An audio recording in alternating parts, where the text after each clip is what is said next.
Amerika, may matinding babala laban sa China. Kaugnay ito sa pakikialam at pagbibigay ng suporta ng China sa Russia sa digmaang nagaganap sa Ukraine. At Russia, nagpakawala na naman ng kakilakilabot na mga airstrike sa mismong pinakapuso ng Ukraine. Nitong Martes, April 9, 2024, mariing nagbabala ang Estados Unidos sa China na talagang pananagutin ito kung sakaling magtatagumpay ang Russia sa Ukraine, matapos muling nangako ang China ng pakikipagtulungan sa Moscow. Binalaan din ng US ang mga kaalyado nito na ang China ay nagbibigay ng satellite imagery sa Russia para tulungan ng Kremlin sa digmaan nito sa Ukraine. Nagbibigay din ang China ng mga microelectronics at machine tool para sa mga tangke. At noong nakaraang taon, ayon sa NBC News, tinutulungan ng China ang Russia na maiwasan ang mga sanksyon at sinusuplayan ito ng mga teknolohiya na siya namang ginagamit ng Russia sa Ukraine. Ang mismong mga defense company na pag-aari ng China ay nagpadala rin ng mga navigation equipment, mga spare parts para sa mga fighter jet at iba pang dual-use technology. Bukod pa rito ang higit sa $12 million na halaga ng mga drone at mga bahagi ng drone. Sa kabila ng mga paghihigpit sa pag-export ng US na naglalayong hadlangan ang pag-access ng Moscow sa mga chips na gawa sa Amerika at iba pang teknolohiya, nakabili pa rin ang Russia ng mga semiconductor na gawa ng US mula sa mga maliliit na kumpanyang nakabase sa China. Sa ulat ng Nikkei Asia, talagang pinapalakas ng China ang war machine ng Russia na gagamitin sa Ukraine. Sinusuportahan daw nito ang pagsisikap ng Russia sa digmaan sa Ukraine sa pamamagitan ng pagtulong sa Moscow na nagbibigay ng drone at missile technology, satellite imagery at machine tools. Noong nakaraang taon, nagbigay na ng babala sa China ang Biden administration dahil nga sa pagpapadala nito ng mga armas sa Russia na ginagamit naman ng mga Ruso sa Ukraine. Ngunit ayon sa Chinese Embassy sa Washington, ang paglapit daw ng China sa Russia at sa digmaan sa Ukraine ay hindi nangangahulugan na nagbebenta sila ng mga armas sa Russia, kundi talagang malakas lang daw ang trade relation ng China at Russia. Ngayon, sa panibagong warning ng US sa China na talagang mananagot daw ito kung magkataong mananalo ang Russia sa layunin nito sa Ukraine. Tugon naman ng China, hindi nila tatanggapin ang anumang criticism o pressure sa kanilang relasyon sa Russia. Ayon sa tagapagsalita ng Foreign Ministry ng China na si Mao Ning, may karapatan ng China at Russia na makisali sa normal na kooperasyong pang-ekonomiya at trade. Ang ganito raw na uri ng kooperasyon ay hindi dapat panghimasukan at ang China ay hindi rin tumatanggap ng kritisismo o pressure. Nagbabala rin ang US Deputy Secretary of State na si Kurt Campbell sa Russia na ang patuloy na opensiba sa Ukraine sa gitna ng pagpigil sa Kongreso ng US sa pag-approve ng higit pang mga armas sa Ukraine at mga nakuhang teritoryo ng Russia ay maaaring magbago ng balance of power sa Europa sa mga paraan na hindi raw katanggap-tanggap. Paulit-ulit nang nagbanta ang Amerika sa China na papatawan nila ito ng sanksyon kung gagawa ito ng mas malaking aksyon upang suportahan ang Russia. Katunayan, ayon sa CNBC, handa ang Amerika na bigyan ng sanksyon ang mga bangko ng China kung talagang susuporta ito ng mga war machine sa Russia. Ayon sa ulat, sinabi ni US Treasury Secretary Janet Yellen noong Lunes, nakahanda ang Estados Unidos na parusahan ang mga bangko at kumpanya ng China, gayon din ang pamunuan ng Beijing kung tutulungan nila ang sandatahang lakas ng Russia sa pagsalakay sa Ukraine. Handa raw silang kumilos kung makakita sila ng mga makabuluhang paglabag, lalo na sa mga institusyong pampinansyal.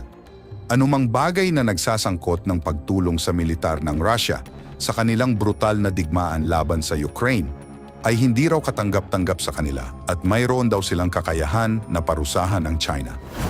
Noong December, naglabas si Pangulong Joe Biden ng bagong executive order na ipinagkaloob sa Treasury Secretary ang authority na parusahan ang mga institusyong pinansyal na tumulong sa military-industrial complex ng Russia. Ayon sa Treasury Secretary, wala naman sanang problema at dapat lang naman talaga na ang China ay magkaroon ng isang relasyon sa Russia, lalo na sa mga trade. Ngunit ang pagkakaloob ng tulong militar mula sa Beijing hanggang Moscow ay ibang usapan at maaaring mag-trigger ng mga sanksyon.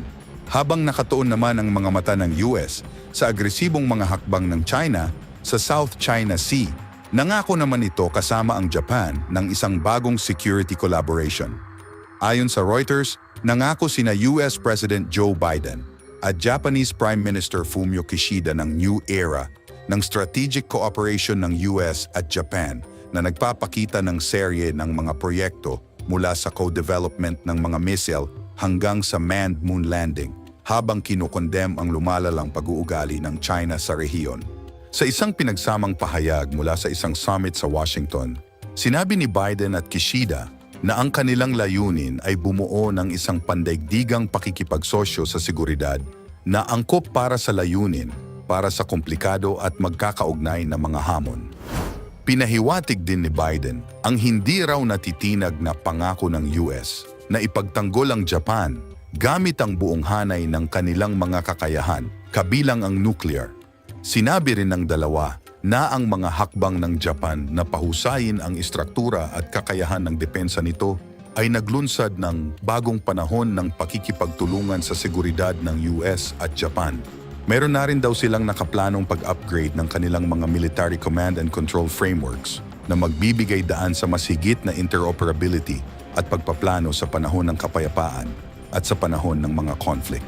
Ang Amerika at mga kaalyado nito, kabilang ang Japan, ay nagtatayo ng kanilang mga militar upang kontrahin ang nakikita nilang lumalaking banta mula sa China at sa mga lugar kabilang ang South China Sea at sa paligid ng Taiwan.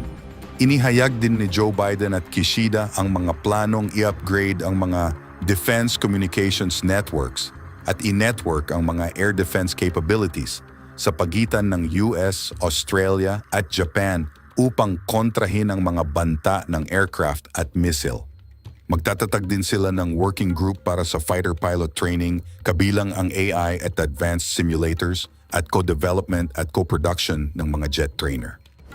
Samantala, isa namang malawakang airstrike ang isinagawa ng Russia sa iba't ibang bahagi ng Ukraine kung saan nagresulta ito ng pagkawasak ng power plant at iba pang mahahalagang mga gusali. Ayon sa ulat, sa 82 na mga missile at drone na pinalipad ng Russia, 18 na mga missile at 39 na mga drone ang napabagsak ng Ukraine Air Force. Ngunit ang mga nakalusot ay nagresulta ng pagkasira ng isang malaking power plant malapit sa Kyiv at natamaan ang mga pasilidad ng kuryente sa ilang rehiyon ng Ukraine. Base sa mga opisyal ng Ukraine, naging masigasig ang Russia na atakihin ang kanilang mga energy system dahil sa iilan lamang daw ang kanilang mga air defense. Sinabi naman ng Pangulo ng Russia na si Vladimir Putin na napilitan ng Moscow na ilunsad ang mga pag-atake bilang tugon sa mga pag-ataking ginawa naman ng Ukraine nitong mga nakaraang linggo sa mga energy system sa loob ng Russia. Sa nasabing insidente, sinabi naman ng Pangulo ng Ukraine na si Volodymyr Zelensky na kinakailangan nila ng karagdagang mga air defense at iba pang suporta sa depensa. Hindi raw ang tila pagpikit lang ng mga mata at mahabang usapan na kinukondem ang mga pag-atake bilang gawain daw ng isang terorista. Paulit-ulit ding nanawagan ng Ukraine Foreign Minister na si Dmytro Kuleba para sa higit pang mga Patriot system na gawa ng US. Ayon sa kanya, ano pa ba daw ang dapat pag-usapan kung bibigyan daw sila ng mga Patriot system? Hindi sana mawawala ang lahat ng ito ngayon. Sa pahayag naman ng Russian Defense Ministry, ang nangyaring pag-atake sa Ukraine ay isang retaliation ng Russia gamit ang mga drone at high-precision, long-range weapon mula sa himpapawid at dagat. Dahil ito sa ginawang airstrike ng Ukraine sa mga oil facility, gas at enerhiya ng Russia. Sinabi rin ni Putin sa kanyang kaalyado na si Belarusian President Alexander Lukashenko na ang mga pag-atake ay bahagi sa layunin ng Russia na i-demilitarize ang Ukraine na isa sa mga layunin ng pagsalakay ng Kremlin noong 2022. Ngayon, ang isa sa mga power plant na tinamaan ng pag-atake ay ang pinakamalaking pasilidad ng enerhiya malapit sa Kiev na itinayo upang magkaroon ng kapasidad na 1,800 megawatts.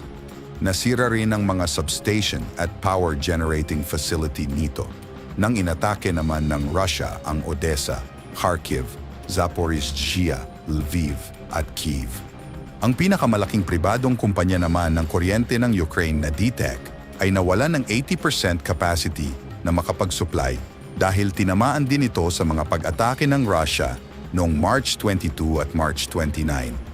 Noong Thursday ng hapon, inatake naman ng mga puwersa ng Russia ang isang thermal power station sa rehiyon ng Sumy sa hilagang Ukraine gamit ang mga guided bomb. Inatake din ng Russia ang dalawang underground storage facility kung saan nag-iimbak ang Ukraine ng natural gas, kabilang ang ilan na pag-aari ng mga dayuhang kumpanya.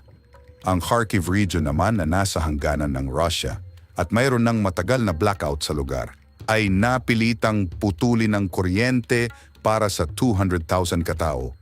Nagbabala naman ang Ukraine na maaari silang maubusan ng mga air defense munitions kung magpapatuloy ang Russia sa kanilang mga airstrike. Bumagal kasi ang tulong mula sa kanluran at ang isang major US aid package ay pinigil ng mga Republicans sa Kongreso.